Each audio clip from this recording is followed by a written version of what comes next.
ಶ್ರೀ ಸ್ವಾಮಿ ಸಮರ್ಥ ಶ್ರೀ ಅಕ್ಕಲ್ಕೋಟ್ ಶ್ರೀ ಸ್ವಾಮಿ ಸಮರ್ಥ ಸೇವಾ ಕನ್ನಡ ಯೂಟ್ಯೂಬ್ ಚಾನಲ್ದಾಗ ಎಲ್ಲರಿಗೂ ಸ್ವಾಗತ. ನಾನು ನಿಮ್ಮ ಪೂಜಾ. ಮೊದಲನೇದಾಗಿ ಎಲ್ಲ ನನ್ನ ಸ್ವಾಮಿ ಕುಟುಂಬದವ್ರಿಗೂ ಶ್ರೀ ಸ್ವಾಮಿ ಸಮರ್ಥ. ಇವತ್ತಿನ ನಿಮ್ಮ ದಿನ ಅತ್ಯಂತ ಆನಂದದಿಂದ ನಮ್ಮ ಸ್ವಾಮಿ ಮಹಾರಾಜರು ನಿಮ್ಮೆಲ್ಲ ಒಳ್ಳೆಯ ಇಚ್ಛೆಗಳನ್ನ ಆದಷ್ಟು ಜಲ್ದಿ ಪೂರ್ಣ ಮಾಡಲಿ ಅಂತ ಹೇಳುತ್ತಾ ಸ್ವಾಮಿ ಮಹಾರಾಜರ ಚೆನ್ನಾಗಿ ಪ್ರಾರ್ಥನೆಯನ್ನು ಮಾಡುತ್ತಾ ಇವತ್ತಿನ ಒಂದು ಸ್ವಾಮಿ ಸೇವೆ ವಿಡಿಯೋನ ಆರಂಭ ಮಾಡ್ಕೋದನು.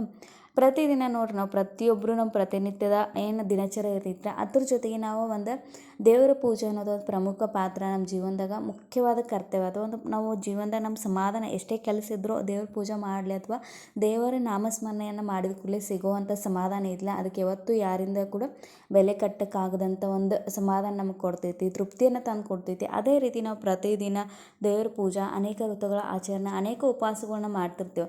ಆದರೆ ಪ್ರತಿದಿನ ಒಂದು ಸಣ್ಣ ಪುಟ್ಟ ಈ ಶ್ಲೋಕಗಳನ್ನ ನಾವು ಹೇಳ್ಕೋದ್ರಿಂದ ನಮ್ಮ ಜೀವನದಾಗಿರುವಂಥ ಕಷ್ಟಗಳಿಗೆ ಪರಿಹಾರ ಅನ್ನೋದು ಸಿಗ್ತೈತಿ. ನಮ್ಮ ಜೀವನದಾಗ ಬರುವಂಥ ಸಮಸ್ಯೆಗಳಿಗೂ ನಾವು ಎದುರಿಸುವಂಥ ಒಂದು ಸಾಮರ್ಥ್ಯ ನಮ್ಮಲ್ಲೇ ಇರ್ತೈತಿ. ಕೆಲವೊಂದು ಸಲ ನಾವು ಒಂದು ಬರುವಂಥ ಕಷ್ಟಗಳು ಯಾವ ರೀತಿ ಇರ್ತಾವೆ ಅಂದ್ರೆ ನಮ್ಮ ಮ್ಯಾಗ ನಾವು ವಿಶ್ವಾಸನ ಕಳ್ಕೊತೀವಿ. ನಮ್ಮ ಮ್ಯಾಗ ನಮ್ಗೆ ಆತ್ಮವಿಶ್ವಾಸ ಅನ್ನೋದು ಇರಲ್ಲ. ನಾ ಇಲ್ಲಿ ಕೆಲಸ ಮಾಡಬಲ್ಲೆ ಅಥವಾ ನಾ ಕೆಲಸ ಮಾಡೋಲ್ಲ ಅನ್ನೋ ನೆಗೆಟಿವಿಟಿ ಜಾಸ್ತಿ ಇರ್ತೈತಿ. ಅಂಥ ಒಂದು ಟೈಮ್ದಾಗ ನಾವು ಇಂಥ ಒಂದು ಸೇವೆಗಳನ್ನ ಅಥವಾ ಇಂಥ ಒಂದು ಶ್ಲೋಕಗಳನ್ನ ಪಠನೆ ಮಾಡ್ಕತ್ತಪ್ಪ ಅಂದ್ರೆ ನಮ್ಮಲ್ಲೇ ಒಂದು ಪಾಸಿಟಿವ್ನೆಸ್, ನಮ್ಮ ಮ್ಯಾಗ ನಮ್ಗೊಂದು ರೀತಿ ವಿಶ್ವಾಸ, ಕಾನ್ಫಿಡೆನ್ಸನ್ನು, ಈ ಕೆಲಸವನ್ನು ಮಾಡಬಲ್ಲೆ, ಈ ಕೆಲಸವನ್ನು ನಾನು ಮಾಡ್ತೇನೆ ಅನ್ನೋ ಒಂದು ಆತ್ಮವಿಶ್ವಾಸ ಏನಿರ್ತಿಲ್ಲ ಅದು ನಮಗೆ ಇನ್ನಷ್ಟು ಆ ಕೆಲಸವನ್ನು ಮಾಡೋಕ್ಕೆ ಪ್ರೇರಣೆ ಆಗಲಿ. ಅಥವಾ ನಮ್ಮ ಜೊತೆ ಈ ಶಕ್ತಿ ಆದ ಯಾವುದೇ ಒಂದು ಮಂತ್ರವನ್ನು ಪಠನೆ ಮಾಡಿದಾಗ ಅದು ಸಿದ್ಧಿ ಆಯಿತು ಅಥವಾ ಆ ಮಂತ್ರದ ಪಠಣೆಯಿಂದ ನಮಗೆ ಒಂದು ಸಕಾರಾತ್ಮಕ ಶಕ್ತಿ ಅನ್ನೋದು ಆ ಕೆಲಸವನ್ನು ಮಾಡೋಕ್ಕೆ ನಮ್ಗೆ ಪ್ರೇರಣೆ ಇರ್ತೈತಿ. ಹಾಗಾದ್ರೆ ಆ ಮಂತ್ರಗಳು ನಮ್ಗೆ ಎಲ್ಲರಿಗೂ ಗೊತ್ತೈತಿ. ನಾವು ಸ್ವಾಮಿ ಭಕ್ತರು ಅಂದ್ಕೂಡಲೇ ಸ್ವಾಮಿ ಮಹಾರಾಜರ ನಾಮಸ್ಮರಣೆ ಅಂತೂ ಖಂಡಿತವಾಗಿ ನಾವು ಮಾಡ್ತಿರ್ತೇವೆ. ಅದ್ರ ಜೊತೆಗೆ ನಾವು ಪ್ರತಿದಿನ ನಮ್ಮ ಮನ್ಯಾಗ ಬೆಳಗ್ಗೆ ಆಗಲಿ ಅಥವಾ ಸಾಯಂಕಾಲ ನೀವು ಎನಿ ಟೈಮ್ ಈ ಮಂತ್ರಗಳ ಪಠಣೆಯನ್ನು ಮಾಡ್ಬೋದು. ಹೆಚ್ಚಾಗಿ ನೀವು ಸಾಯಂಕಾಲ ಕೆಲಸದಿಂದ ವಾಪಸ್ ಬಂದ ಕೂಡಲೇ ಸಾಯಂಕಾಲ ನಾವು ಕೈಕಾಲು ಮುಖ ಎಲ್ಲ ತಗೊಂಡು ದೀಪಾರಾಧನೆ ಮಾಡ್ತಿರ್ತೇವೆ. ಪ್ರತಿದಿನ ಕೂಡ ನಾವು ಮನ್ಯಾಗ ಎಲ್ಲರೂ ಇದನ್ನೊಂದು ಮಾಡ್ತಿರೋ ತಿಳ್ಕೊಂಡೇನು. ಅಥವಾ ಗಂಡು ಮಕ್ಕಳಾಗಲಿ ಹೊರಗೆ ಹೋಗಿ ಬಂದ ಕೂಡಲೇ ನಾವು ಸಾಯಂಕಾಲ ಮನೆಗೆ ಬಂದ ಕೂಡಲೇ ಕೈಕಾಲು ಮುಖ ತಗೊಂಡು ಬಂದು ದೇವರಿಗೆ ನಮಸ್ಕಾರ ಮಾಡ್ತಿರುತ್ತೆ. ಎಲ್ಲರಿಗೂ ಮಾಡ್ತಿರೋ ಒಂದು ನಂಬಿಕೆ ಕೂಡ ಐತಿ. ಅದೇ ರೀತಿ ಪ್ರತಿದಿನ ನಾವು ಈ ಒಂದು ರೂಢಿ ಮಾಡ್ಕೊತ ಬಂದಂದ್ರೆ ಬೆಳಗ್ಗೆ ನಾವು ಯಾವ ರೀತಿ ನಮಸ್ಕಾರ ಮಾಡಿ ಹೋಗಿರ್ತೇವೆ ಅಂದ್ರೆ ಬೆಳಗ್ಗೆ ನಾವು ನಾನು ಇವತ್ತಿನ ದಿನ ಚಲೋ ಹೋಗಲಿ, ಇವತ್ತಿನ ದಿನ ನನ್ನ ಕೆಲಸ ಒಂದು ರೀತಿ ಯಶಸ್ಸಾಗಲಿ, ನಿನ್ನ ಆಶೀರ್ವಾದ ನನ್ನ ಜೊತೆ ಇರ್ಲತ್ತೇಳಿ ನಾವು ನಮಸ್ಕಾರ ಮಾಡಿ ಹೋಗ್ತೇವೆ. ಸಾಯಂಕಾಲ ಬಂದ ಕೂಡಲೇ ನಾವು ಧನ್ಯವಾದವನ್ನು ಅರ್ಪಿಸೋದಿರ್ತಿದೆ. ಯಾಕಂದ್ರೆ ಇವತ್ತಿನ ಆದಂಥ ದಿನದಾಗ ನಮ್ಮ ದೇವರ ಆಶೀರ್ವಾದ, ದೇವ್ರು ನಮ್ಮ ಜೊತೆ ಇದೆ, ಅವ್ರ ಆಶೀರ್ವಾದ ನಮ್ಮ ಜೊತೆ ಐತಿ, ನಮ್ಮ ತಂದೆ ತಾಯಿರ ಆಶೀರ್ವಾದ ಕೂಡ ನಮ್ಮ ಜೊತೆ ಐತಿ. ಅದರಿಂದ ಇವತ್ತಿನ ದಿನ ಅತ್ಯಂತ ಆನಂದದಿಂದ ಹೋಯಿತು, ಅತ್ಯಂತ ಸಂತೋಷದಿಂದ ಹೋಯಿತು ಅನ್ನೋದೊಂದು ಕೃತಜ್ಞತೆಯನ್ನು ನಾವು ದೇವರಿಗೆ ಸಲ್ಲಿಸೋದಿರ್ತೈತಿ. ಅದ್ರ ಜೊತೆಗೆ ಈ ಮಂತ್ರಗಳನ್ನು ಕೂಡ ನಾವು ಪಠನೆ ಮಾಡೋದು 11 ಸಲ 21 ಸಲ ಇವು ನೀವು ಮಾಡ್ತಾ ಹೋಗಿ ನಿಮ್ಮ ಜೀವನದಾಗ ಆಗುವಂಥ ಬದಲಾವಣೆಗಳ, ನಿಮ್ಮ ವಿಚಾರದಾಗ, ನಿಮ್ಮ ಇದ್ರೊಳಗೆ ಆಗುವಂಥ ಬದಲಾವಣೆಗಳು ಖಂಡಿತವಾಗಿ ನಿಮ್ಗೆ ಕಂಡು ಬರ್ತೈತಿ. ಮೊದಲನೇದಾಗಿ ಪ್ರತಿದಿನ ನಾವು ಹೆಣ್ಮಕ್ಳಂತೂ ಪ್ರತಿದಿನ ನಾವು ಸಾಯಂಕಾಲ ದೀಪ ಹೊರಸಲು ನೀರು ಹಾಕಿ ಉದ್ಗತ್ತಿ ದೀಪವನ್ನು ಹಚ್ತಿರ್ತೇವೆ. ಆ ಟೈಮ್ದಾಗ ನಾವು ಕೂಡ ನಮ್ಮ ಮನ್ಯಾಗ ಗಂಡ್ಮಕ್ಳು ಮಾಡೋದಿಲ್ಲ ಅಥವಾ ಸಾಯಂಕಾಲ ಅವ್ರು ಲೇಟಾಗಿ ಬರ್ತಾರೆ ಅಂದ್ರೆ ನಾವು ಕೂಡ ಇದನ್ನು ಮಾಡ್ಬೋದು. ಪ್ರತಿಯೊಬ್ಬರು ಇದನ್ನು ಮಾಡ್ಬೋದು. ಮೊದಲನೇದಾಗಿ ಕಾಲಭೈರವಾಷ್ಟಕ ಸ್ತೋತ್ರ, ಈ ಮಂತ್ರವನ್ನು ನಾವು ಪ್ರತಿದಿನ ನಮ್ಮ ಮನ್ಯಾಗ ಹೇಳೋದ್ರಿಂದ ಯಾವುದೇ ಒಂದು ನಕಾರಾತ್ಮಕ ಶಕ್ತಿ ಇರಲಿ, ಯಾವುದೇ ಒಂದು ದುಷ್ಟಶಕ್ತಿ ಇರಲಿ, ನಮ್ಮಲ್ಲಿರುವ ನಕಾರಾತ್ಮಕ ಎನರ್ಜಿಯನ್ನು ದೂರ ಮಾಡ್ತೀವಿ. ಕಾಲಭೈರವಾಷ್ಟಕ ದೇವರು ಏನಿಲ್ಲ, ಸತ್ಯದ ದೇವತೆ. ಇವಾಗೂ ನಾವು ಸತ್ಯದ ಈಗಿನ ಒಂದು ಪರಿಸ್ಥಿತಿ ಯಾವ ರೀತಿ ಅಂದ್ರೆ ಸತ್ಯಕ್ಕೆ ಒಂದು ಹೆಚ್ಚಿನ ಬೆಲೆ ಇಲ್ಲ. ಅಂದರೆ ಸತ್ಯವಾಗಿ ಯಾರು ಇರ್ತಾರೋ ಅಥವಾ ಕಷ್ಟಪಟ್ಟು ಯಾರು ದುಡ್ತಿರ್ತಾರೋ ಅವ್ರಿಗೆ ಹೆಚ್ಚಿನ ಬೆಲೆನೇ ಇಲ್ಲ, ಹಂಗೆ ಆಗಿಬಿಟ್ಟಿರ್ತೈತಿ. ಅಥವಾ ನಾವು ಏನೇ ಒಂದು ನಾವು ಖರೆ ಇದ್ದೇವೆ, ನಾವು ಏನೂ ತಪ್ಪು ಮಾಡಿಲ್ಲ ಅಂದ್ರೆ ಕೆಲವೊಂದು ಸಲ ನಮ್ಮ ಕಡೆ ನಮ್ಮ ಮನಸ್ಸಿಗೆ ನೋವಾಗುವಂಥ ಘಟನೆಗಳು ಕೂಡ ನಡ್ತಿರ್ತಾವೆ. ಅಂಥ ಒಂದು ಕೆಟ್ಟ ಘಟನೆಗಳು ಅಥವಾ ನಮ್ಮ ಮ್ಯಾಗ ಏನೋ ಒಂದು ತಿಳಿಲ್ದೇ ನಾವು ಮಾಡದೇ ಇರೋ ಒಂದು ತಪ್ಪಿಗೆ ನೋವನ್ನು ಅನುಭವಿಸ್ತಿದ್ರೆ ಅದರಿಂದ ಮುಕ್ತಿ ಹೊಂದಬೇಕಾದ್ರೆ ಕಾಲಭೈರವಾಷ್ಟಕ ಸ್ತೋತ್ರವನ್ನು ಪ್ರತಿದಿನ ನಾವು ಮನ್ಯಾಗ ಪಠನೆ ಮಾಡಬೇಕು. ಅದ್ರ ಜೊತೆಗೆ ವೆಂಕಟೇಶ ಸ್ತೋತ್ರ ನೋಡ್ರಿ, ನಮ್ಮ ಮನ್ಯಾಗ ನಮ್ಮ ಕುಟುಂಬ ಅಂದ್ಕೂಡಲೇ ಅಲ್ಲಿ ನಿಶ್ಚಯ ಈ ಎಲ್ಲ ಒಂದು ಕೆಲಸ ಆಗಲಿ, ಅದ್ರ ಜೊತೆಗೆ ಆರ್ಥಿಕ ಸಂಕಷ್ಟಗಳು ಕೂಡ ಇರ್ತವೆ.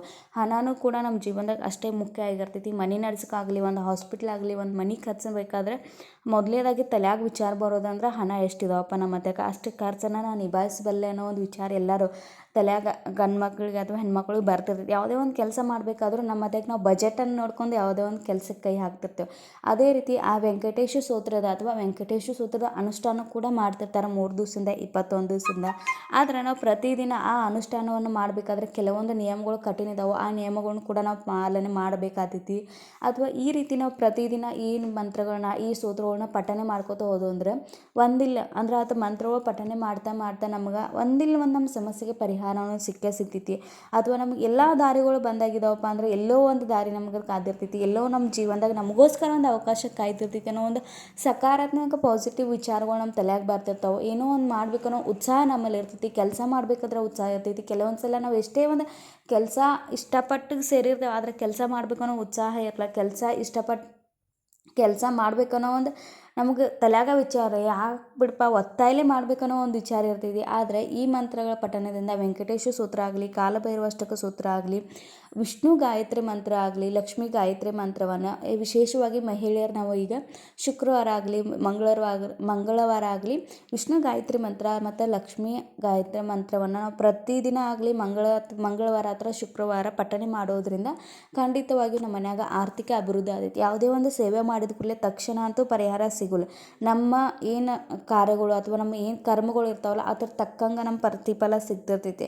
ಅಥವಾ ನಮಗೀಗ ಒಬ್ರಿಗೆ ನಾವೇ ಸ್ವತಃ ಸೇವೆ ಹೇಳಿರ್ತೇವೆ ಅಥವಾ ನಾವೇ ಸ್ವಾಮಿ ಸೇವೆದ ಬಗ್ಗೆ ಇರ್ತೇವೆ, ಆದರೆ ನಮ್ಗಿಂತ ಅವ್ರಿಗೆ ಚಲೋ ಆಗ್ತೈತೆ ಅಂದ್ರೆ ಅವ್ರ ಕರ್ಮಗಳು ಆ ರೀತಿ ಇರ್ತೇವೆ. ನಾವು ಯಾವ ಬಗ್ಗೆ ನೆಗೆಟಿವ್ ಆಗಿ ವಿಚಾರ ಮಾಡೋದು, ನಮ್ಮ ಕರ್ಮಗಳು ಯಾವ ರೀತಿ ಇದಾವೆ ಆ ರೀತಿ ನಮಗೆ ಫಲ ಸಿಗ್ತಿರ್ತೈತಿ. ಹಾಗಾಗಿ ನಾವು ಕರ್ಮಗಳನ್ನ ಒಳ್ಳೇದು ಮಾಡ್ಕೊತೋಗೋಣ, ಅದ್ರ ಜೊತೆಗೆ ಸೇವೆಯನ್ನು ಮಾಡಬೇಕು.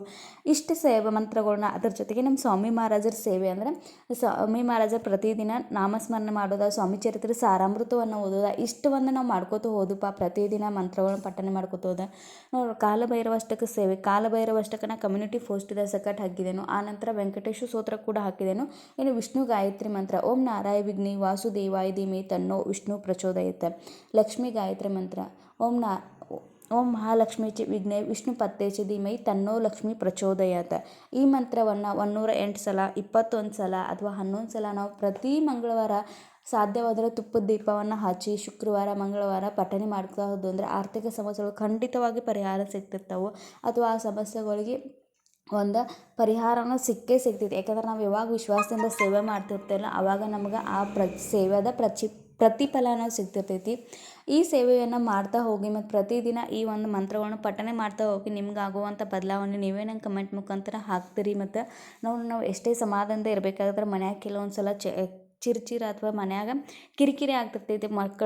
ಮಕ್ಕಳು ಸಣ್ಣ ಪುಟ್ಟ ಮಕ್ಕಳದು ಹಠ ಮಾಡೋದು ಅಥವಾ ಹೊರಗಿಂದ ಏನೋ ಬಂದಂಥ ವ್ಯಕ್ತಿಗಳು ಅಥವಾ ಮನೆ ಕೆಲ್ಸಕ್ಕೆ ಹೋಗಿ ಬಂದಾಗ ಸಾಯಂಕಾಲ ಒಂದು ರೀತಿಯ ಮನ್ಯಾಗ ಟೆನ್ಷನ್ ವಾತಾವರಣ ಇರ್ತೈತಿ. ಈ ಸ್ತೋತ್ರಗಳು ಪಠನೆ ಮಾಡೋದ್ರಿಂದ ಮನ್ಯಾಗ ಒಂದು ರೀತಿ ನೆಮ್ಮದಿ ವಾತಾವರಣ, ಮನ್ಯಾಗ ಒಂದು ರೀತಿ ಶಾಂತಿ ವಾತಾವರಣ ಇರ್ತೈತಿ.